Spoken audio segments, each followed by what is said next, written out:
শুরু হলো ভাষার মাস ফেব্রুয়ারি। সাধারণ মানুষের ভালোবাসা প্রতিনিয়ত সমৃদ্ধ করছে বাংলা ভাষাকে মত বিশেষজ্ঞদের।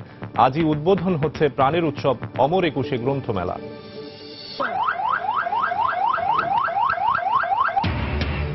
রাজধানীর পূর্ব ধলাইপাড়ে র্যাবের অভিযানে 4 জন আটক, একজন 90 জেএমবির আইটি শাখার প্রধান আশফাক, বিপুল পরিমাণ বোমা তৈরির সরঞ্জাম জব্দ।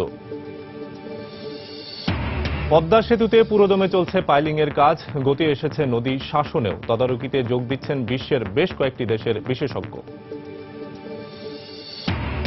রাজধানীর মতো চট্টগ্রামেও ফ্লাইওভারের কাজে ধীরগতি, যানজটে অতিষ্ঠ নগরবাসী, কাজ বাকি অর্ধেকের বেশি। এবং আজ বাণী অর্চনা, বিদ্যার দেবী সরস্বতীর বন্দনায় ব্রতী সনাতন ধর্মাবলম্বীরা। বিভিন্ন শিক্ষা প্রতিষ্ঠান ও পূজা মণ্ডপে বর্ণিল আয়োজন।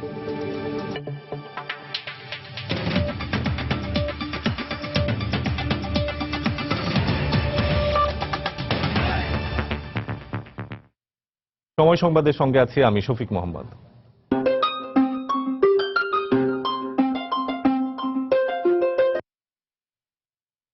বলা হয়ে থাকে ভাষা একটি জাতির অন্যতম স্বদেশ। বাঙালিকে সেই স্বদেশের জন্য রক্তও ঝরাতে হয়েছে। তবে 30 কোটি মানুষের এই ভাষার অনন্যতা এখানেই শেষ নয়। আবেগ, অনুভূতি এবং প্রকাশের তীব্র ক্ষমতা অন্য ভাষার তুলনায় বাংলা ভাষাকে আলাদা বৈশিষ্ট্য দিয়েছে। বিশেষজ্ঞরা বলছেন, ভাষিক সৌন্দর্যের পাশাপাশি বাংলা ভাষার প্রতি সাধারণ মানুষের ভালোবাসা প্রতিনিয়ত সমৃদ্ধ করছে বাংলা ভাষাকে। তরিকুল ইসলাম সৌরভের রিপোর্ট। সুনীল সমুদ্র থেকে একটু একটু করে জেগে উঠেছিল এই অপার সম্ভাবনার শ্যামল কোমল পাললিক বাংলাদেশ।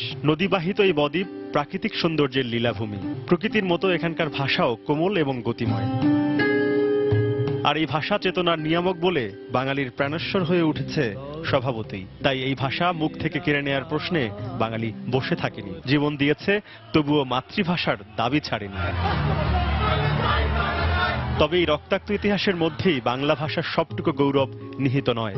এই ভাষার গতি, প্রগতি, মতি, দুর্মতি আর বন্ধন মুক্তির মধ্যেই এর গৌরব। এই প্রশ্নেও বাংলা ভাষা অন্য ভাষার তুলনায় এগিয়ে রয়েছে বলে মনে করেন ভাষাবিজ্ঞানীরা। অন্য ভাষাগুলোতে যে স্ট্রেসটা পড়ে, সেই স্ট্রেসগুলো আমাদের ভাষায় কম।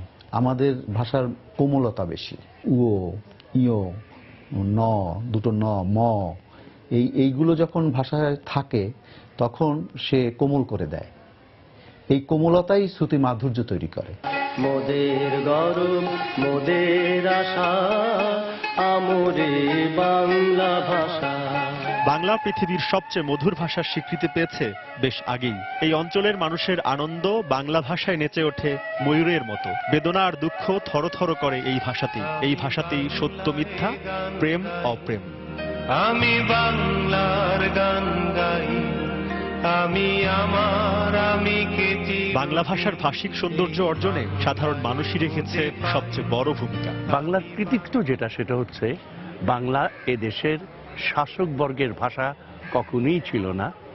এদেশের সাধারণ মানুষ কথা বলেছে, গান লিখেছে, নাটক করেছে, যা কিছু করেছে এই ভাষার মধ্যে। তার ফলে এর প্রকাশ ক্ষমতা অসম্ভব বেড়ে গেছে। বাংলায় আমার জীবন। তরিকুল ইসলাম সৌরভ, সময় সংবাদ, ঢাকা। আজ থেকে শুরু হচ্ছে বাঙালির প্রাণের উৎসব অমর একুশে গ্রন্থমেলা। বিকেলে মেলার উদ্বোধন করবেন প্রধানমন্ত্রী শেখ হাসিনা। প্রধানমন্ত্রীর উদ্বোধনের পরই মেলা খুলে দেওয়া হবে সর্বসাধারণের জন্য। ফেব্রুয়ারি মাস জুড়ে লেখক, কবি, সাহিত্যিক আর বই প্রেমীদের পদচারণায় মুখর থাকবে মেলা প্রাঙ্গণ। এবছর বাংলা একাডেমির প্রাঙ্গণ এবং সোহরাওয়ার্দী উদ্যানের প্রায় 4 লাখ বর্গফুটের মতো বিশাল পরিসরে অনুষ্ঠিত হবে এই মেলা।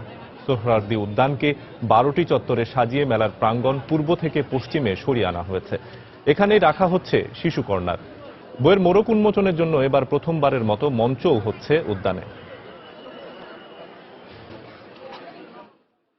কলকাতা বই মেলায় জমে উঠেছে বাংলাদেশি প্যাভিলিয়নে বই বিক্রি। অন্য যে কোনো দেশের প্যাভিলিয়নের তুলনায় পাঠকদের দৃষ্টি কাড়ছে বাংলাদেশি প্যাভিলিয়ন। এবারের বই মেলায় বাংলা একাডেমি, নজরুল ইনস্টিটিউট ছাড়াও 31টি বাংলাদেশি প্রকাশনী সংস্থা তাদের বইয়ের স্টল নিয়ে বসেছেন। এছাড়াও বাংলাদেশের দিনাজপুরের ঐতিহ্যবাহী কান্তজি মন্দিরের আদলে তৈরি প্যাভিলিয়ন দেখতেও প্রতিদিন ভিড় করছেন কলকাতাবাসী। 18 শতকের তৈরি ধর্মীয় স্থাপত্যের কারুকাজ অত্যন্ত দক্ষতার সঙ্গে ফুটিয়ে তোলা হয়েছে। তবে নভেম্বরে ভারত সরকারের নেওয়া মুদ্রানীতির কারণে বই বিক্রিতে কিছুটা প্রভাব পড়েছে বলে মনে করছেন বিক্রেতারা। রাজধানীর পূর্ব ধলাইপাড়ে একটি বাড়িতে অভিযান চালিয়ে 4 জনকে আটক করেছে র্যাব। উদ্ধার করা হয়েছে অস্ত্র, গোলাবারুদ এবং বিপুল পরিমাণ বিস্ফোরক দ্রব্য। র্যাবের দাবি, এই 4 জনের একজন নব্য জেএমবির আইটি শাখার প্রধান আশফাকি আজম ওরফে আপেল। বাকিরাও একই জঙ্গি গ্রুপের সদস্য। র্যাব জানায় রাত 3:30টার দিকে জঙ্গি আস্তানা সন্দেহে প্রথমে তারা পূর্ব ধলাইপাড়ের এ বাড়িটি ঘেরাও করে রাখে। এ সময় তাদের বিপুল সংখ্যক সদস্য চারপাশে অবস্থান নেয়। ঘেরাওয়ের প্রায় 4 ঘন্টা পর চলে চূড়ান্ত অভিযান। তবে চূড়ান্ত অভিযান শুরুর আগেই র্যাব জানায় তাদের হাতে ধরা পড়েছে নব্য জেএমবির আইটি শাখার প্রধান আশফাক সহ 4 সক্রিয় জঙ্গি। র্যাব আরও জানায় আশফাক জঙ্গিবাদী বিভিন্ন ওয়েবসাইটের পরিচালক এবং সব ধরনের প্রযুক্তিগত সাহায্যদাতা। এছাড়াও জঙ্গিদের নাশকতার জন্য অর্থ সংগ্রহের অভিযোগও করেছে র্যাব। ব্রিফিংয়ে র্যাবের আইন ও গণমাধ্যম শাখার পরিচালক মুফতি মাহমুদ খান জানান, বাসাটি নির্মাণ শ্রমিক পরিচয়ে তারা গত মাসের 23 তারিখ ভাড়া নেয়। সিয়াম নামে একজনকে র্যাব আটক করেছিল গত বছরের জুলাই মাসে, এবং সে আত্মামকিন একটা ওয়েবসাইট সে অ্যাডমিন ছিল, এবং এই সিয়াম কিন্তু সেই সিয়ামের সঙ্গেই এই আশফাকি আজম সে কিন্তু একসঙ্গেই কাজ করত, এবং সে একটি বেসরকারি বিশ্ববিদ্যালয় থেকে কম্পিউটার সায়েন্সে স্নাতক ডিগ্রি নিয়েছে এবং পরবর্তী বিভিন্ন জায়গায় কাজ করে, এবং সে 2011 সাল থেকেই সে জেএমবির সঙ্গে সম্পৃক্ত ছিল। ব্রিফিংয়ে আরও জানানো হয় বাকি 3 জনও নব্য জেএমবির আইটি শাখার সদস্য। শাহিনুজ্জামান, মাহবুবুর রহমান এবং আশরাফ আলী। শাহিনুজ্জামান সে এই সরওয়ার তামিম গ্রুপের একজন সক্রিয় সদস্য, এবং সে মিরপুরে একটি বাসায় সে সহ আরও বেশ কয়েকজন প্রশিক্ষণ নিয়েছে, শারীরিক প্রশিক্ষণ এবং অন্যান্য প্রশিক্ষণ, এবং চট্টগ্রামের কোনো একটি জায়গায় সে ক্ষুদ্রাস্ত্র পরিচালনার জন্য প্রশিক্ষণ গ্রহণ করেছে, এবং প্রশিক্ষণ গ্রহণকালীন সময় সে অ্যাক্সিডেন্টালি সে পায়ে গুলিবিদ্ধ হয়, এবং সে কিন্তু এর সঙ্গে জড়িত আছে। এবং আর যে 2 জন আছে মাহবুবুর রহমান এবং আশরাফ আলী, এরাও এই সংগঠনের 2 জন সদস্য। বাড়িটি থেকে অস্ত্র, গোলাবারুদ ও বিপুল পরিমাণ বিস্ফোরক দ্রব্য উদ্ধার করেছে র্যাব। ফখরুল শাহীন, সময় সংবাদ, ঢাকা। এই মুহূর্তে ঘটনাস্থলে আছেন রিপোর্টার খান মোহাম্মদ রুমেল। সবশেষ খবর জানতে আমরা সরাসরি চলে যাচ্ছি তার কাছে। রুমেল। শফিক, আপনি জেনেছেন যে এরই মধ্যে এই বাসা থেকে 4 জনকে গ্রেফতার করা হয়েছে, এবং র্যাব যেটি বলছে 4 জনের একজন যে আশফাকি আজম, সে হচ্ছে জেএমবির সারওয়ার তামিম গ্রুপের আইটি শাখার প্রধান। তো এখানে আমরা র্যাব কর্মকর্তা যেটি জানিয়েছেন যে গত 23শে জানুয়ারি তারা এই বাসাটি ভাড়া নিয়েছিলেন। তো আমরা এখানকার যারা স্থানীয় লোকজন আছেন কিংবা বাসার আশপাশের লোকজন তাদের সঙ্গে কথা বলেছিলাম। তো তারা যেটি জানিয়েছেন যে মাসে 7,000 টাকা ভাড়ায় 23শে জানুয়ারি তারা এখানে ভাড়া নিয়েছিলেন, এবং তারা প্রথমে 2 জন এসেছিলেন এই বাসায়। তো পরবর্তীতে বাকি যে 2 জন, সে 2 জন আসলে কবে উঠেছেন সেটি স্থানীয় লোকরা বলতে পারেননি। তবে এই বাড়ির যে মালিক শাইলু বেগম, তো তাকে কিন্তু র্যাব এরই মধ্যে তাদের হেফাজতে নিয়েছে। এবং এখানে জানাতে চাই সেটি হচ্ছে যে পূর্ব ধলাইপাড়ের এই 5 তলা বাড়িটির মালিক শাইলু বেগম, তার স্বামী বহু বছর আগেই মারা গেছেন, এবং তার 2টি ছেলে সন্তান রয়েছে। তার একজন ছেলে দেশের বাইরে থাকে, আর যে ছোট ছেলে সে হচ্ছে এখানে স্থানীয় স্কুলে পড়াশোনা করে। তো র্যাব শাইলু বেগমকেও তাদের হেফাজতে নিয়ে গেছে। এবং আমরা আরেকটা বিষয় জেনেছি, সেটি হচ্ছে যে এই যে 5 তলা ভবনের 2য় তলা থেকে এই সারওয়ার তামিম গ্রুপের যে 5 জন জঙ্গিকে গ্রেফতার করার দাবি করছে র্যাব। তো এর ছাড়াও এই ভবনের নিচ তলার একটি বাসার থেকে, অর্থাৎ একটি ফ্ল্যাট থেকে ফারুক হোসেন নামে একজনকে র্যাব তাদের হেফাজতে নিয়ে গেছে বলে ফারুক হোসেনের স্ত্রী আমাদেরকে জানিয়েছেন। তো তিনি যেটি বলেছেন যে গতকাল রাতে, অর্থাৎ ভোর 3:30টার দিকে যখন র্যাব সদস্যরা এখানে আসেন, তো এসে প্রথমে নিচতলায় এই যে ফারুক হোসেন তাকে নিয়ে দোতলায় যান, এবং তাকে বলেন যে বাড়িওয়ালের কাছ থেকে যে বাসার চাবি নিয়ে আসতে। তো বাসার চাবি নিয়ে এসে পরে তাকে নিয়েই হচ্ছে এই, অর্থাৎ ফারুক হোসেনকে নিয়েই হচ্ছে র্যাব সদস্যরা এই দোতলায় প্রবেশ করে, এবং পরবর্তীতে সে 4 জনকে নিয়ে যায়, এবং তার সঙ্গে ফারুক হোসেনকেও নিয়ে গেছে বলে ফারুক হোসেনের পরিবারের সদস্যরা দাবি করছে। তো যে 4 জনকে এখান থেকে আটক করা হয়েছে, র্যাব কর্মকর্তারা বলছেন যে আজকেই তাদেরকে হয়তো আদালতে হাজির করা হবে এবং তাদেরকে রিমান্ডে নেওয়া হবে। তো রিমান্ডে পেলে তাদের কাছ থেকে আরো বিস্তারিত তথ্য জানা যাবে, এমনটা র্যাব কর্মকর্তারা আমাদেরকে জানিয়েছেন। তো পূর্ব ধলাইপাড় থেকে আমার কাছে এখন পর্যন্ত এই ছিল সবশেষ খবর। শফিক। রাজধানীর পূর্ব ধোলাইপাড় এলাকা থেকে জঙ্গি আস্তানায় অভিযান পরবর্তী খবর জানাচ্ছিলেন আমাদের সহকর্মী খান মোহাম্মদ রুমেল। পদ্মা সেতুর নির্মাণ কাজের অগ্রগতি নিয়ে প্রতি মাসের 1 তারিখে আমরা বিশেষ রিপোর্ট প্রচার করে থাকি। তারই ধারাবাহিকতায় আজ থাকছে পাইলিং ও নদী শাসন নিয়ে একটি রিপোর্ট। শুকনো মৌসুমের সুবিধা কাজে লাগাতে পদ্মা সেতুতে পুরো দমে চলছে পাইলিং এর কাজ। একই সময়ে গতি এসেছে নদী শাসনের কাজেও। চলতি মাস থেকে কাজের তদারকিতে যোগ দিচ্ছেন বিশ্বের বেশ কয়েকটি দেশের বিশেষজ্ঞ। ফলে এই দুটি প্রকল্পের ব্যাপারে আশাবাদী সংশ্লিষ্টরা। পদ্মা সেতু প্রকল্প এলাকা ঘুরে এসে রিপোর্ট করেছেন এহসান জুয়েল, ছবি তুলেছেন সাইফুল ইসলাম। বর্ষায় প্রমত্তা পদ্মা এখন বেশ শান্ত, নেই আগের মতো তীব্র স্রোত।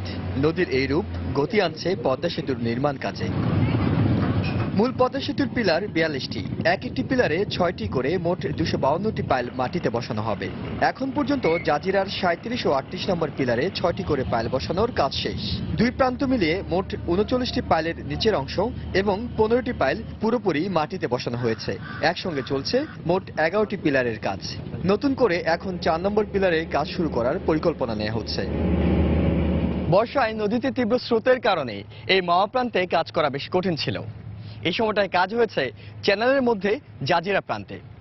তবে এখন শুকনো মৌসুমের সুবিধা পুরোটুকু কাজে লাগাতে এই মাওয়া প্রান্তে পুরোদমে চলছে পাইলিং এর কাজ।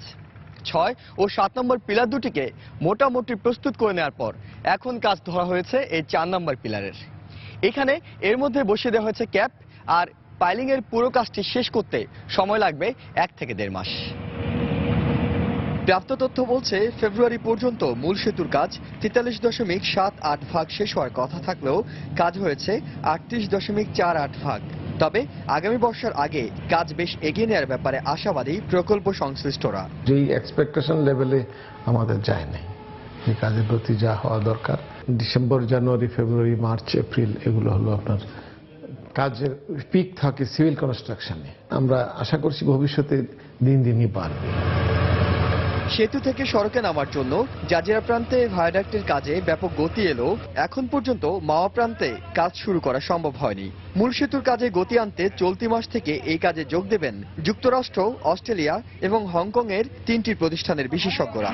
কাজ যেটুকু পিছিয়ে গেছে তা পুষিয়ে নিতে তারা পরামর্শ দেবেন। খণ্ডকালীন তারা কিছু উপদেশ দিয়ে আমাদের আবার চলে যাবে তারা, যাতে আমরা যেখানে যেখানে আমরা মনে করছি যে আসলে এক্সপার্ট ওপিনিয়ন দরকার।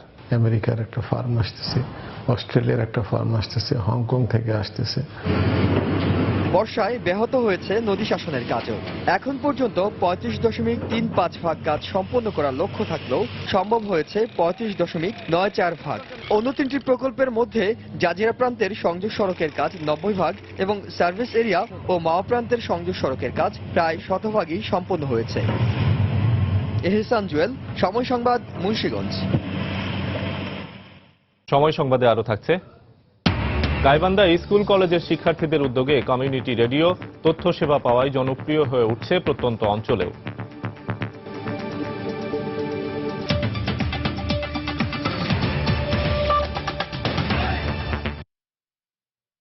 আজ বাণী অর্চনা, বিদ্যার দেবী সরস্বতী পূজা। সনাতন ধর্মাবলম্বীদের কাছে দেবী সরস্বতী সত্য, ন্যায় এবং জ্ঞানালোকের প্রতীক। বিদ্যা, বাণী এবং সুরের অধিষ্ঠাত্রী দেবী সরস্বতীর চরণে পুষ্পার্ঘ্য অর্পণের এই উৎসব উদযাপন করতে সারা দেশের বিভিন্ন শিক্ষা প্রতিষ্ঠান ও মন্দিরের মতো ঢাকা বিশ্ববিদ্যালয়ের জগন্নাথ হলেও করা হয়েছে বর্ণিল আয়োজন। বিশ্ববিদ্যালয়ের বিভিন্ন বিভাগ ও ইনস্টিটিউট জগন্নাথ হলের মাঠে নানা থিম ভিত্তিক প্রতিমা স্থাপন ও মণ্ডপ নির্মাণ করেছে। সকাল থেকে শুরু হয়ে এই আয়োজন চলবে রাত 10টা পর্যন্ত।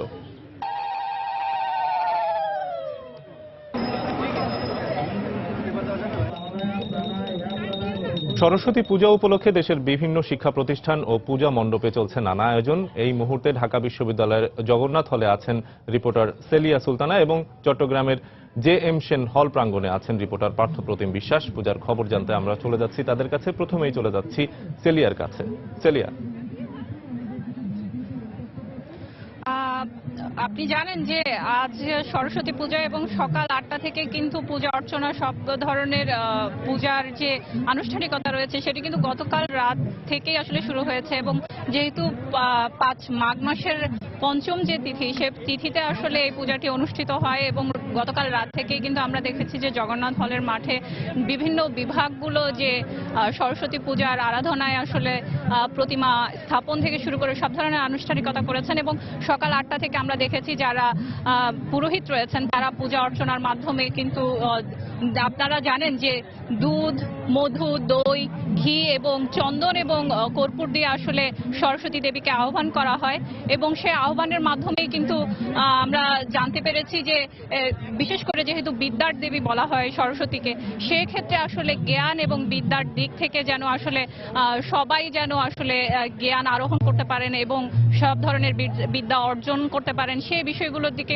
আসলে লক্ষ্য রাখা হয়েছে। আপনারা জানেন যে সাদা রাজহাঁসে কিন্তু তিনি বিদ্যার দেবী সরস্বতী তিনি আগমন করেন এবং সাদা রাজহাঁসকে আসলে এখানে সবচেয়ে বেশি প্রাধান্য দেওয়া হয়েছে। বিশেষ করে এই যে জগন্নাথ হলের মাঠে যে প্রায় 60টির মতো প্রতিমা স্থাপন করা হয়েছে এখানে এবং সব ধরনের যে ধর্মীয় উপাসনা, বিশেষ করে হচ্ছে যারা হিন্দু সম্প্রদায়ের লোক আছেন, সনাতন ধর্মীয় যারা ধর্মাবলম্বী যারা আছেন তারা কিন্তু এখানে সকাল থেকেই উপস্থিত হয়েছেন এবং বিশেষ করে একটু আগে আমরা দেখতে পেয়েছি যে প্রধান যে পূজাটি সেটি কিন্তু অনুষ্ঠান সম্পন্ন হয়েছে এবং এরই মধ্যে কিন্তু পুষ্পাঞ্জলি দেওয়ার পরেই কিন্তু আসলে পরবর্তীতে আমরা জানি যে হাতে খড়ি থেকে শুরু করে অন্যান্য যে আনুষ্ঠানিকতাগুলো সেগুলোও কিন্তু আসলে এখানে পালন করা হবে।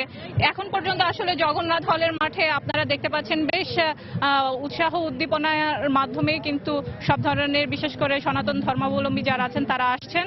এই মুহূর্তে আসলে চট্টগ্রামে আছেন সরস্বতী পূজার সর্বশেষ জানাতে, সেখানে আছেন পার্থ প্রতিম বিশ্বাস। আমরা এখন চলে যাচ্ছি সেখানে। ধন্যবাদ সেলিয়া। ঢাকার মতো কিন্তু বন্দনগরী চট্টগ্রামও অনেকটা উৎসাহ উদ্দীপনার মধ্য দিয়ে পালিত হচ্ছে সনাতন ধর্মাবলম্বীদের অন্যতম প্রধান ধর্মীয় উৎসব সরস্বতী পূজা। মূলত মাঘ মাসের শুক্লাপক্ষের পঞ্চমী তিথিতেই এই সরস্বতী পূজা অনুষ্ঠিত হয়ে থাকে। আজকে যারা অগণিত ভক্ত নরনারী রয়েছে তারা কিন্তু মা সরস্বতীর পায়ে পুষ্পাঞ্জলি অর্পণ করবেন। তো আমরা যেখানে আছি এই জ্যামশেন হল প্রাঙ্গণে, এখানে কিন্তু একসাথে 10টি পূজা অনুষ্ঠিত হয়। আমি একটু জানিয়ে রাখি, চট্টগ্রামের কিন্তু বিভিন্ন পাড়ায় পাড়ায় এছাড়া যত বিশ্ববিদ্যালয় রয়েছে, স্কুল কলেজ রয়েছে, সব জায়গায় কিন্তু বিদ্যার দেবী সরস্বতীর পূজা করা হয়। আজকে এই জ্যামশেন হল প্রাঙ্গণে সাউদার্ন বিশ্ববিদ্যালয়, জ্যামশেন হলে বাংলাদেশ চার্টার্ড অ্যাকাউন্টেন্সি শিক্ষার্থী সংঘ সহ আরো যারা বিভিন্ন প্রতিষ্ঠান রয়েছে, এরকম 10টি প্রতিষ্ঠানের পুজো এখানে অনুষ্ঠিত হচ্ছে। তো সকাল থেকে আমরা যেটি দেখেছি, কিছুক্ষণ আগে কিন্তু এখানে যে 10টি পুজো হচ্ছে তার মধ্যে কয়েকটি পূজা সম্পন্ন হয়েছে। মূলত আজকে শিক্ষার্থীরা যারা বিদ্যার্থী রয়েছে তারা এখানে অঞ্জলি নেবেন। অঞ্জলি নেওয়ার পরে তারা মায়ের পায়ে পুষ্পার্ঘ্য অর্পণ করবেন। এক্ষেত্রে আজকে এখানে যারা রয়েছে আমরা দেখেছি অনেকেই এখনো নৈবেদ্য নিয়ে আসছেন। নৈবেদ্য নিয়ে এখানে আসার পরে মায়ের পুজো হবে। কয়েকটি পুজো অনুষ্ঠিত হয়েছে, এছাড়া আরো যে কয়েকটি পূজা রয়েছে সেই পূজাগুলো কিছুক্ষণের মধ্যেই এখানে শুরু হবে। তো এখানে যারা আছেন তাদের সাথে আমরা কথা বলেছি, তারা বলেছে মা সরস্বতীর কাছে তারা চেয়েছেন আসলে ওই যে পুরো বাংলাদেশের যে অজ্ঞানতা রয়েছে সকল অন্ধকার দূরীভূত করে আলোর পথে চালাবে, এমনটি তারা প্রত্যাশা করেন। শুধু নিজেদের নয়, তারা বলছেন পুরো দেশের যাতে সবাই জ্ঞানের আলোয় আলোকিত হয়, মা সরস্বতী যাতে সবাইকে জ্ঞানের আলোয় আলোকিত করেন, এমনটি তারা আমাদেরকে জানিয়েছেন। এছাড়া আমরা দেখেছি নগরীর যে বিভিন্ন গুরুত্বপূর্ণ জায়গা রয়েছে সেখানেও কিন্তু আজকে বিদ্যার দেবী সরস্বতীর আরাধনা করা হচ্ছে। তো সেক্ষেত্রে আমরা দেখছি বিভিন্ন বয়সী ছেলে মেয়ে, শুধু হিন্দু ধর্মাবলম্বীরাই নয়, নানা ধর্মের মানুষজন এখানে এই সরস্বতী পূজা উপভোগ করতে আসছেন। এছাড়া আজকে দিনব্যাপী কিন্তু নানা রকম সাংস্কৃতিক অনুষ্ঠানেরও আয়োজন রয়েছে। তো এই ছিল আমার কাছে জ্যামশেন হল প্রাঙ্গণ থেকে সর্বশেষ খবর। শফিক। সরস্বতী পূজার খবর জানছিলাম আমরা। চট্টগ্রাম থেকে জানাচ্ছিলেন আমাদের সহকর্মী পার্থ প্রতিম বিশ্বাস এবং এর আগে ঢাকা বিশ্ববিদ্যালয়ের জগন্নাথ হলের মাঠ থেকে জানাচ্ছিলেন আমাদের সহকর্মী সেলিয়া সুলতানা। একে তো ফ্লাইওভারে পরিকল্পনাহীন নির্মাণ কাজ, তার সাথে কাজে ধীরগতি, আর দুয়ে মিলে সৃষ্ট যানজটে অতিষ্ঠ নগরবাসী। চট্টগ্রামের মুরাদপুর থেকে লালখান বাজার পর্যন্ত ফ্লাইওভারের নির্মাণ কাজে আর মাত্র 4 মাস বাকি থাকলেও বর্তমানে 60% কাজও শেষ হয়নি। ফলে গত 2.5 বছর ধরে যানজটে নগরবাসীকে চরম ভোগান্তি পোহাতে হচ্ছে। বিস্তারিত জানাচ্ছেন কমল দে। নগরীর বাইজিৎ এলাকার মেয়রগড়ি থেকে ১৬০২ নম্বর গেটের দূরত্ব ৮ কিলোমিটার কম, কিন্তু যানজটের কবলে পড়ে সামান্য এই পথ অতিক্রম করতে যে কোনো যানবাহনকে ৩০ মিনিট থেকে ১ ঘন্টা পর্যন্ত অপেক্ষা করতে হয়। আর এই অসহনীয় যানজটের মূল কারণ নির্মাণাধীন ফ্লাইওভার। ২০১৪ সালের নভেম্বর মাস থেকে শুরু হয় এই ফ্লাইওভারের নির্মাণ কাজ, কিন্তু নানা জটিলতার কারণে বারবার কাজের গতি স্বাভাবিকতা হারাচ্ছে। একটা টুকরা করার পর আবার আরেকটা টুকরা শুরু হয়ে যাবে, তার মানে সেখানেও আবার বগাস্তিটা লম্বা হবে, এবং এটাকে আমি বলবো এই জায়গাটুকু হচ্ছে অপরিকল্পিত। ফ্লাইওভার নির্মাণে দুর্ঘটনা প্রতিরোধে দীর্ঘপথে দেওয়া হয়েছে টিনের প্রতিবন্ধকতা। প্রধান সড়ক হয়ে পড়েছে সংকীর্ণ। এতে শুধু মেয়রগলি হয়ে ১৬ শহর ২ নম্বর গেটে নয়, জিসি মোড়, গরিবুল্লাহ শাহ মাজার এবং দামপাড়া এলাকাতেও যানজট সৃষ্টি হচ্ছে।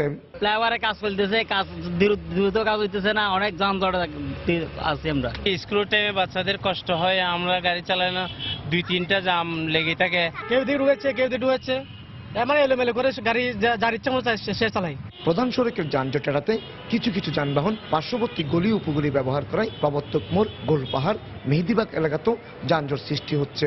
ফ্লাইওভারের জন্য কোথাও যানজট হচ্ছে না। যানজট যেটা হচ্ছে এটা নর্মাল, কারণ রোড ক্যাপাসিটি বিল্ড আপ না হওয়ার কারণে গাড়ির সংখ্যা এমন বেড়ে গিয়েছে, যার কারণে যানজট সৃষ্টি হয়েছে। চলতি বছরের জুন মাসে ৫.২ কিলোমিটার দীর্ঘ এই ফ্লাইওভারের নির্মাণ কাজ শেষ হওয়ার কথা রয়েছে।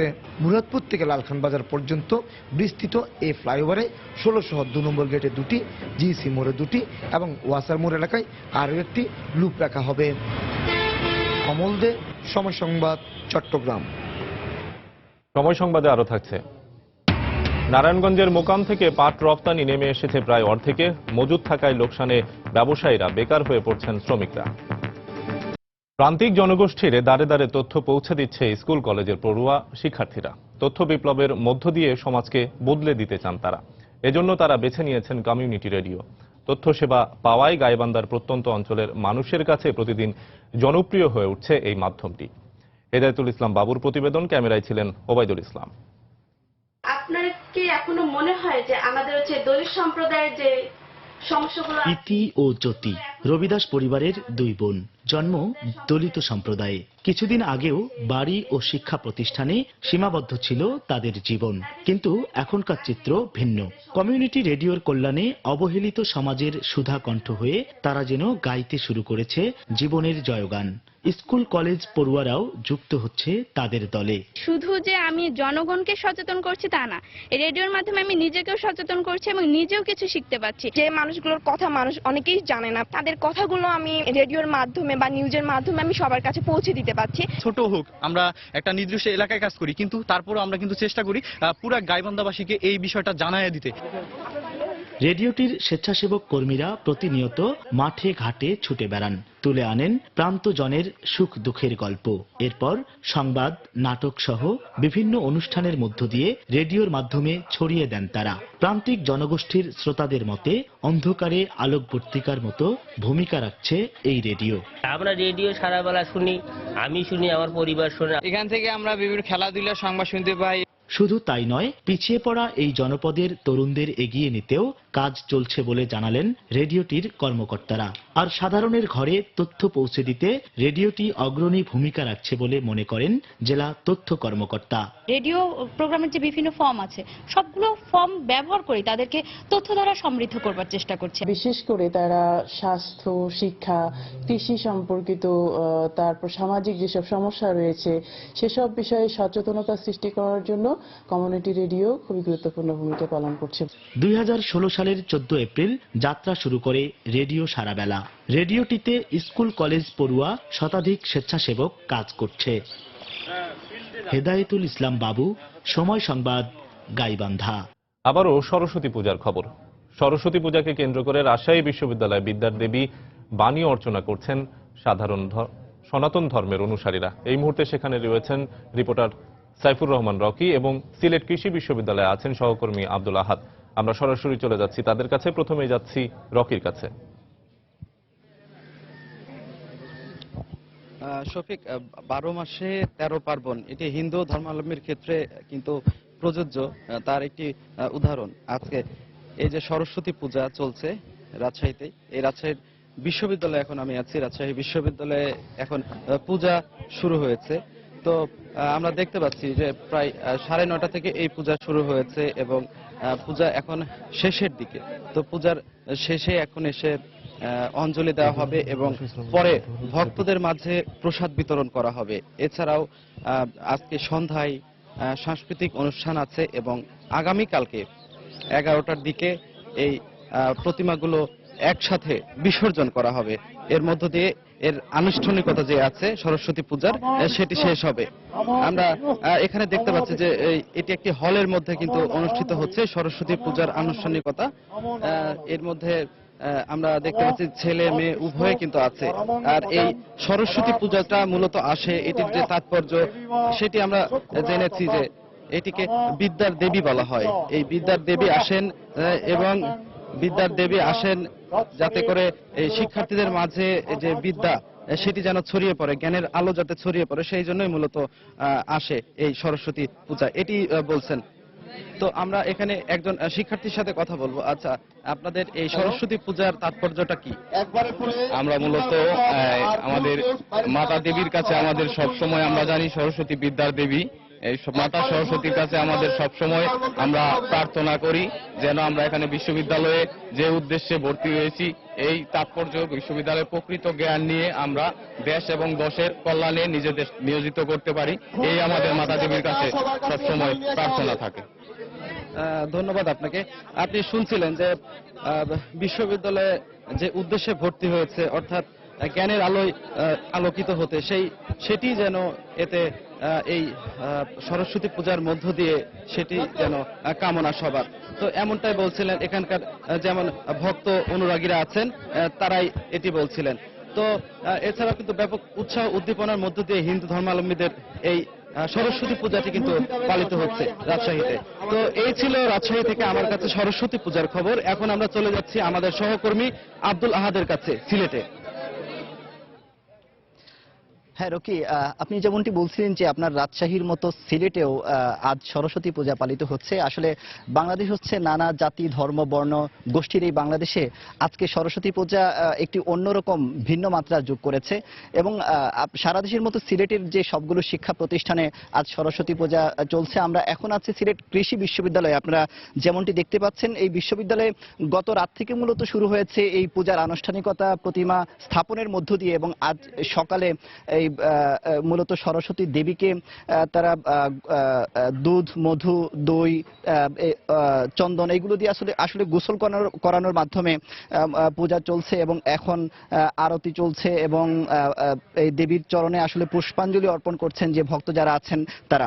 আসলে হিন্দু ধর্মাবলম্বী যারা আছেন তারা বিশ্বাস করেন যে সরস্বতী মূলত বিদ্যার দেবী সুরের দেবী এবং মায়ের চরণে যদি তারা শ্রদ্ধা নিবেদন করেন হয়তো তারা বুদ্ধি এবং জ্ঞান এখান থেকে তারা পাবেন এবং তিনি যখন পৃথিবী থেকে আবার চলে যাবেন তাদেরকে হয়তো তার কারণে তারা এই বছরটা আসলে তারা ভালোভাবে তারা কাটাবেন। তো আজকের এই অনুষ্ঠানকে কেন্দ্র করে আপনারা দেখতে পাচ্ছেন যে এই বিশ্ববিদ্যালয়ের যারা সনাতন ধর্মের যারা রয়েছেন তাদের পাশাপাশি অন্যান্য ধর্মেরও শিক্ষার্থীরা এসে এই আনুষ্ঠানিকতায় অংশ নিয়েছেন এবং এখানে আছেন বিশ্ববিদ্যালয়ের উপাচার্য অধ্যাপক ডক্টর মোহাম্মদ গোলাম শাহী আলম এবং তার পাশাপাশি অন্যান্য সিনিয়র শিক্ষক এবং অন্যান্য শিক্ষার্থীরা রয়েছেন। আমি এখন কথা বলবো আসলে এই বিশ্ববিদ্যালয়ের উপাচার্যের সাথে। স্যার, এখন যে বাংলাদেশে যে জঙ্গিবাদের যে বিস্তার হচ্ছে এবং দেখা যাচ্ছে যে বিশ্ববিদ্যালয়ের শিক্ষার্থীরাও এগুলোতে চলে যাচ্ছে, তো এই পরিস্থিতিতে আজকের সরস্বতী পূজা আমাদেরকে কি শিক্ষা দিচ্ছে? ধন্যবাদ। আসলে এই সরস্বতী পূজার যে শিক্ষাটা দেয়, সরস অর্থ হচ্ছে জ্যোতি, উনি জ্যোতির বিদ্যা আমাদের মধ্যে ছড়ায় দেন এবং আমরা আশা করছি যে এই দিনে আমাদের মাঝ থেকে যত অন্ধকার থেকে আমরা আলোর পথে চলে আসি, অসত্যকে পরিহার করে সত্যর পথে আমরা ধাবিত হই এবং সমাজে স্বস্তি শান্তি ফিরে আসুক এবং মানবতার জয় হোক, মানবতা আমাদের সমাজে প্রতিষ্ঠা হোক এবং সকল অপশক্তিকে পরাভূত করে আমরা সমাজে শান্তি শৃঙ্খলা বজায় রাখি। আমি আজকের এই দিনে বিশ্ববিদ্যালয়ের সকলের পক্ষ থেকে সকলকে জানাই এই সরস্বতী পূজার শুভেচ্ছা। ধন্যবাদ সবাইকে। স্যার ধন্যবাদ স্যার। শফিক, আপনি যেমনটি শুনছিলেন যে আসলে এই কর্মসূচিতে অংশ নিয়ে আসলে জঙ্গিবাদের বিরুদ্ধে কথা বলা হচ্ছে এবং শিক্ষার্থীরা যাতে সঠিক পথে চলে সেই বিষয়টি শিক্ষক যারা আছেন তারা তাদেরকে দীক্ষা দিচ্ছেন। তো আমার কাছে এখনো পর্যন্ত এই ছিল সিলেট কৃষি বিশ্ববিদ্যালয় থেকে সরস্বতী পূজার সবশেষ খবর। শফিক। সিলেট কৃষি বিশ্ববিদ্যালয় থেকে সরস্বতী পূজার খবর জানাচ্ছিলেন আমাদের সহকর্মী আব্দুল আহাদ, এবং এর আগে রাজশাহী বিশ্ববিদ্যালয় থেকে সরস্বতী পূজার খবর জানাচ্ছিলেন আমাদের সহকর্মী সাইফুর রহমান রকি। সৌদি আরবে প্রবাসী শ্রমিকদের অপহরণ করে বিকাশ এবং হুন্ডির মাধ্যমে অর্থ আদায়ের মতো ঘটনা ঘটাচ্ছে বাংলাদেশে একটি প্রতারক চক্র। এ বিষয়ে বাংলাদেশ দূতাবাসের অভিযোগের পর সময় সংবাদকে এই ঘটনার বর্ণনা দেন মুক্তিপণ দিয়ে ফিরে আসা কয়েকজন প্রবাসী। বিস্তারিত সৌদি আরব প্রতিনিধি আরিফুর রহমানের রিপোর্টে। কন্ট্যাক্ট করে আমি কাজে গেলাম, যাওয়ার পর আপনার 10-15 মিনিট যাওয়ার পরে আমার গাড়ির ভিতরে আটকে ফেলে। প্রাথমিক অবস্থায় মোটামুটি আমার কিছু মারধর করে। মুক্তিপণ দিয়ে ফিরে আসার পর এভাবে অপহরণের বর্ণনা দেন প্রবাসী বাঙালি। ভুক্তভোগী সবাই একই কৌশলে অপহরণের কথা জানান। সংঘবদ্ধ একটি প্রতারক চক্র এই ঘটনা ঘটাচ্ছে বলে ধারণা তাদের। বাংলাদেশে আসে আইসা কাজের কথা নিয়ে বাসা আট করে রেখে মুক্তিপণ আদায় করে 5 লাখ টাকা। এখানে তো সবাই আসছে আমরা কাজ করতে। দুজন বাঙালি আসে দোকানের ভিতরে আইসা বলতেছে যে আমার ডিশ খারাপ, তখন এর সাথে কাজের দাম ঠিক করে তখন গেছি। তখন যাওয়ার পরে অনেকক্ষণ যাওয়ার পরে তখন আমার চোখ মুখ বাইন্দা সিটিতে সবাই দিছে। 5 লক্ষ টাকা দিতে হইব, 5 লক্ষ টাকা দিলে তখন ছাড়বো। এরই মধ্যে অপহরণের সঙ্গে জড়িত সন্দেহে কয়েকজনকে আটক করেছে সৌদি পুলিশ। তবে তাদের সম্পর্কে কোনো তথ্য জানা সম্ভব হয়নি দেশটির প্রশাসনের কাছ থেকে। আর বিষয়টি তদন্তাধীন থাকায় কোনো মন্তব্য করতে রাজি হননি বাংলাদেশের রাষ্ট্রদূত গোলাম মসিহ।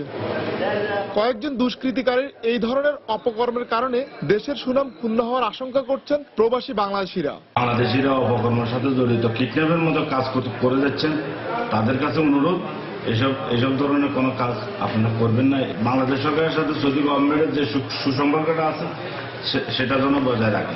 অপরাধীদের চিহ্নিত করে দেশে ফেরত পাঠিয়ে দিতে সংশ্লিষ্ট মন্ত্রণালয়ের প্রতি আহ্বান জানিয়েছেন প্রবাসীরা। আরিফুর রহমান, সময় সংবাদ, সৌদি আরব। এক সময়ের প্রাচ্যের ড্যান্ডি নারায়ণগঞ্জের মোকাম থেকে পাট রপ্তানি প্রায় অর্ধেকে নেমে এসেছে। গুদামে পাট মজুদ থাকায় লোকসান গুনতে হচ্ছে বলে জানিয়েছেন ব্যবসায়ীরা। আর অধিকাংশ গুদাম বন্ধ হয়ে যাওয়ায় বেকার হয়ে পড়েছেন শ্রমিকরা। অবশ্য সমস্যা সমাধানে ঊর্ধ্বতন কর্তৃপক্ষকে অবহিত করা হবে বলে জানিয়েছেন স্থানীয় পাট অধিদপ্তরের কর্মকর্তা। নারায়ণগঞ্জ থেকে শওকত আলী সৈকতের পাঠানো তথ্য এবং আব্দুল্লাহ আল মামুনের তোলা ছবি নিয়ে প্রেস রিপোর্ট। চলতি মৌসুমে দেশে মোট 80 লাখ বেল পাট উৎপাদন হলেও গত 6 মাস ধরে বন্ধ রয়েছে পাট রপ্তানি। গেল মৌসুমে নারায়ণগঞ্জের পাটের মোকাম থেকে 12 লাখ বেল পাট রপ্তানি হলেও চলতি মৌসুমে হয়েছে মাত্র 5 লাখ বেল। জেলার 17টি বেলিং হাউসের মধ্যে 9টি বন্ধ করে দিয়েছে সরকার। অধিকাংশ সরকারি বেসরকারি পাট গুদাম বন্ধ হয়ে যাওয়ায় বেকার হয়ে পড়েছেন শ্রমিকরা। আর গুদামে 15 লাখ বেল পাট মজুদ থাকায় লোকসান গুনতে হচ্ছে ব্যবসায়ীদের। প্রতিটা গুদামে গুদামে আসলে কোম্পানি, এখন কোনো কাজ নাই, কোনো কোম্পানিও নাই। এই কোম্পানি দিয়ে 1-150 লোকে কাজ করছি, অনেক কোম্পানির কাজ নাই। সপ্তাহে 2 দিন হয়, 3 দিন হয়, সময়তে সপ্তাহ পুরো মিস যায়। তো এখন আমরা ছেলে মেয়ে নিয়ে অনেক কষ্টের মধ্যে আছি। হঠাৎ করে এই বছর দিতে আমাদের একটা বড় মাপের কোয়ান্টিটি 1 থেকে 1.5 লক্ষ মানে কোয়ান্টিটি আমাদের হাতে স্টক পড়ে গেছে, যে পাট আমরা বাইরে বিক্রি করতে পারতেছি না। ব্যাংক ঋণের অভাব এবং সরকারি ইন্টেন্সিভ না পাওয়ায় পাট রপ্তানি কমে গেছে বলে জানিয়েছেন রপ্তানিকারকরা। পরবর্তীতে এক্সপোর্টের ব্যাপারে আমরা ব্যাংকের কাছ থেকে কোনো ফ্যাসিলিটি আমরা চেষ্টা করতেছি, এখনো পাইনি। গার্মেন্টস ইনসেন্টিভ পায়, আমরা কিন্তু রাজ্যটা এক্সপোর্ট করে আমরা কোনো ইনসেন্টিভ পাই না। যে প্রেসগুলি দিয়ে আপনার মাল প্যাক করে বিদেশে রপ্তানি করা হয়, এই বেলিং প্রেসগুলি ভেঙে গুডাউন ভেঙে বিক্রি করে দিচ্ছে। অতিরিক্ত গুদাম ভাড়া, যার জন্য আমরা যারা রপ্তানিকারক এরা বিরাট সমস্যা এবং লোকসানের সম্মুখীন হয়েছি। স্থানীয় পাট অধিদপ্তরের কর্মকর্তা জানালেন, সমস্যা সমাধানে ঊর্ধ্বতন কর্তৃপক্ষকে অবহিত করা হবে। আমরা ঊর্ধ্বতন কর্তৃপক্ষকে এটা অবহিত করব এবং এই সমস্যা থেকে যাতে আমরা আমাদের ব্যবসায়ীরা, যারা সাধারণ যারা শিপাররা আছে বা বিভিন্ন ধরনের ব্যবসায়ী আছে, তারা রক্ষা পায়, সেই জন্য আমি চেষ্টা নিব। দেশের মোট উৎপাদিত পাটের 45 থেকে 50% নারায়ণগঞ্জের মোকাম থেকে রপ্তানি হয়ে থাকে। সময় সংবাদ, নারায়ণগঞ্জ। কলোরাডোর ফেডারেল আপিল কোর্টের বিচারপতি নীল গোরসাচকে যুক্তরাষ্ট্রের সুপ্রিম কোর্টের বিচারপতি হিসেবে মনোনীত করেছেন মার্কিন প্রেসিডেন্ট ডোনাল্ড ট্রাম্প। মঙ্গলবার সকালে হোয়াইট হাউসের ইস্ট রুম থেকে নীল গোরসাচকে মনোনীত করার ঘোষণা দেওয়া হয়। সুপ্রিম কোর্টের প্রয়াত বিচারপতি অ্যান্টনিন স্কলারি স্থলাভিষিক্ত করতে এই মনোনয়ন দেওয়া হয়েছে। তবে শেষ পর্যন্ত নিয়োগ চূড়ান্ত হওয়া না হওয়ার বিষয়টি নির্ভর করছে সিনেটের ওপর। নির্বাচনী প্রচারণার সময় ট্রাম্প সম্ভাব্য বিচারপতি হিসাবে যে 21 জনের নাম প্রকাশ করেছিল, গোরসাচ তাদেরই একজন। মনোনীত হিসেবে গোরসাচের নাম ঘোষণা করতে গিয়ে ট্রাম্প বলেন, বিচারপতি গোরসাচের অসাধারণ আইনি দক্ষতা রয়েছে, তিনি অনেক মেধাবী। গোরসাচ দল নিরপেক্ষ সমর্থন অর্জন করেছেন বলেও মন্তব্য করেন ট্রাম্প।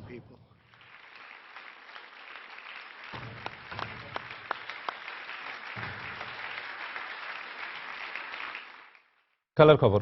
বাংলাদেশের বিপক্ষে বহুল প্রতীক্ষিত একমাত্র টেস্ট সামনে রেখে চূড়ান্ত দল ঘোষণা করেছে বিসিসিআই। বিরাট কোহলিকে অধিনায়ক করে 16 সদস্যের জন্য দলে ফিরেছেন আজিঙ্কা রাহানে, ঋদ্ধিমান সাহা এবং অভিনভ মুকুন্দ। 2000 সালে টেস্ট স্ট্যাটাস প্রাপ্তির পর এই প্রথম ভারতের মাটিতে টেস্ট খেলবে বাংলাদেশ ক্রিকেট দল। সফরে একটি টেস্ট হলেও পূর্ণ শক্তির দল ঘোষণা করেছে টিম ইন্ডিয়া। দলের সদস্যরা হলেন অধিনায়ক বিরাট কোহলি, মুরালি বিজয়, লোকেশ্বর রাহুল, পূজারা, রাহানে, করুণ নায়ের, ঋদ্ধিমান সাহা, অশ্বিন, জাদেজা, যাদব, উমেশ যাদব, ঈশান্ত শর্মা, ভুবনেশ্বর কুমার, অমিত মিশ্ররা, মুকুন্দ এবং হার্দিক পান্ডে। 9 ফেব্রুয়ারি হায়দ্রাবাদে একমাত্র টেস্টের মুখোমুখি হবে ভারত বাংলাদেশ ক্রিকেট দল। এর আগে 5 থেকে 6 ফেব্রুয়ারি একটি 2 দিনের প্রস্তুতি ম্যাচে মুখোমুখি হবে দুদল।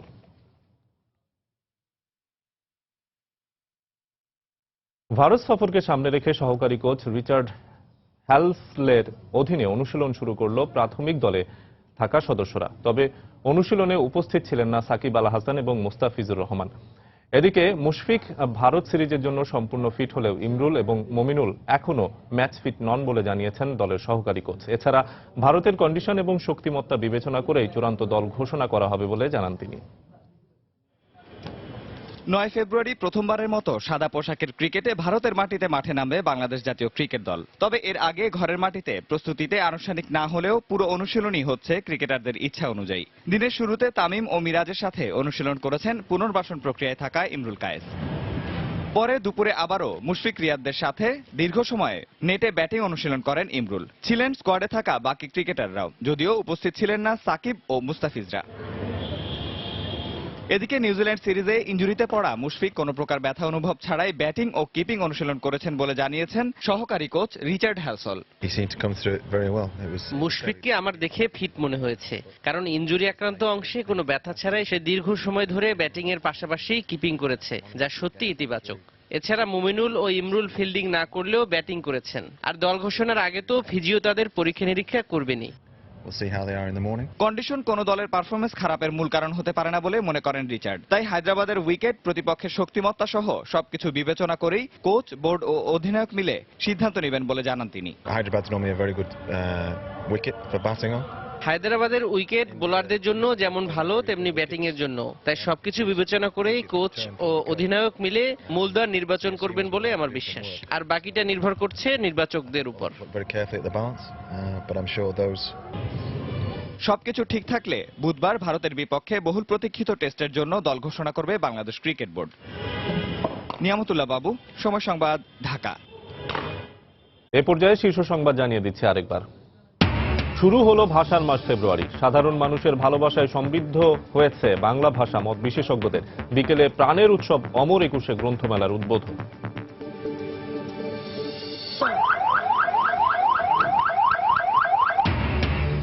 রাজধানীর পূর্ব ধোলাইপাড়ে র্যাবের অভিযানে 4 জন আটক, একজন 90 জেএমবির আইটি শাখার প্রধান আশফাক। বিপুল পরিমাণ বোমা তৈরির সরঞ্জাম উদ্ধার। পদ্মা সেতুতে পুরোদমে চলছে পাইলিং এর কাজ। গতি এসেছে নদী শাসনেও। তদারকিতে যোগ দিচ্ছেন বিশ্বের বেশ কয়েকটি দেশের বিশেষজ্ঞ। রাজধানীর মতো চট্টগ্রামেও ফ্লাইওভারের কাজে ধীরগতি। যানজটে অতিষ্ঠ নগরবাসী, কাজ বাকি অর্ধেকের বেশি। এবং আজ বাণী অর্চনা, বিদ্যার দেবী সরস্বতীর বন্দনায় ব্রতী সনাতন ধর্মাবলম্বীরা। বিভিন্ন শিক্ষা প্রতিষ্ঠান এবং পূজা মণ্ডপে বর্ণিল আয়োজন। এই ছিল এখনকার মতো। যে কোনো খবর পেতে ভিজিট করুন সময়নিউজ.tv। যে কোনো বাংলা লিংক, রবি নম্বর থেকে সময় সংবাদের খবর, অনুষ্ঠান সম্পর্কে জানতে এবং যে কোনো তথ্য সময় সংবাদকে জানাতে ডায়াল করুন 16242 নম্বরে। এছাড়া মাত্র পাওয়া খবর আপনার মোবাইলে পেতে SMS করুন *BN লিখে পাঠিয়ে দিন 16242 নম্বরে। আর সঙ্গে থাকুন সময়।